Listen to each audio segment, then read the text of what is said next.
Sir, you're charged with driving while intoxicated. It's elevated to Class A misdemeanor because of the high blow. You are facing up to a year in jail and or a $4,000 fine.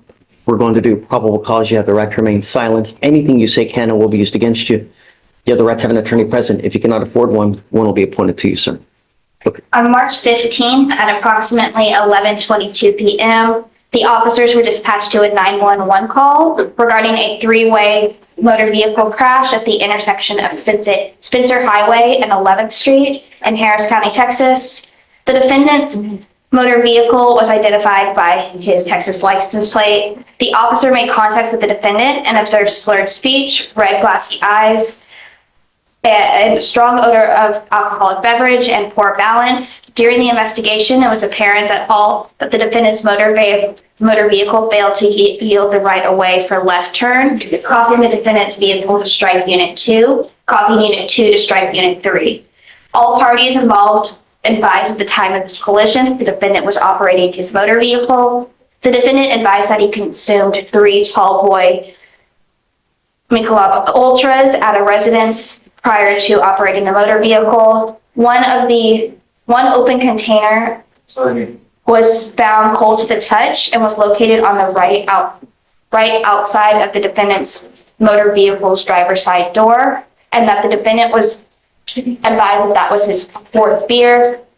SMSTs were conducted. It was a 6 out of 6 on the HGN, a 7 out of 8 on the walk and turn, and a 3 out of 4 on the one-leg stand. The defendant was placed into custody and was transported to the police station. The DIC was read and sentenced to breath, which the results were a .234 and a .230. Are you telling me that he had alcohol in the car and he's drinking while he's driving as well? I cannot tell you whether he was drinking while he was driving, but alcohol was found in the vehicle. Where was it? It was found in the vehicle, on the driver's side door.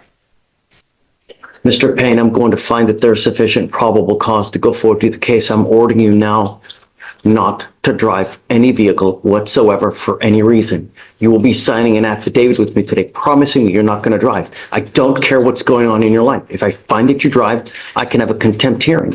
You can be facing an additional 6 months in jail and a $500 fine every time you drive. Do you understand? Yes, Your Honor. Judge, may I request? I understand why the court is concerned about this case.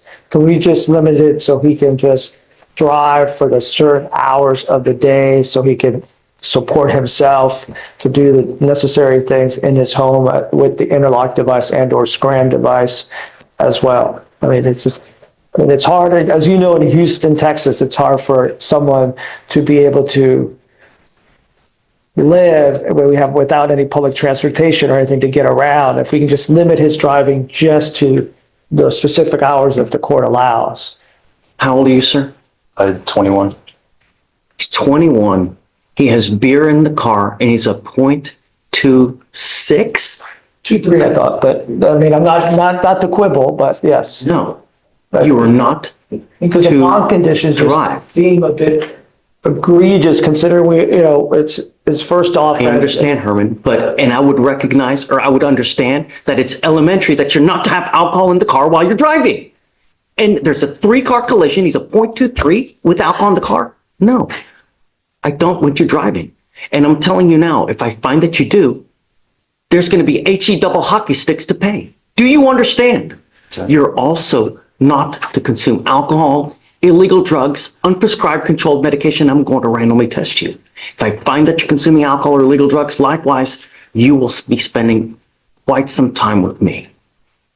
Will you reconsider the order or the condition, Judge? I will always do it. Yes. I want some time to pass and I want to see some proactivity, Herman, and I'm always all ears. But for the moment, I don't want him anywhere near a car.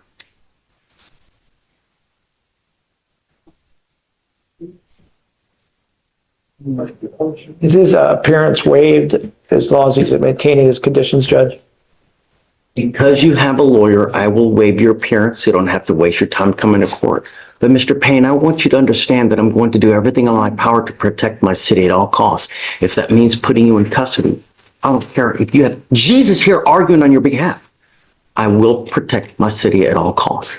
Do you understand? So. All right, I'll have you come up here, swear to us that you're not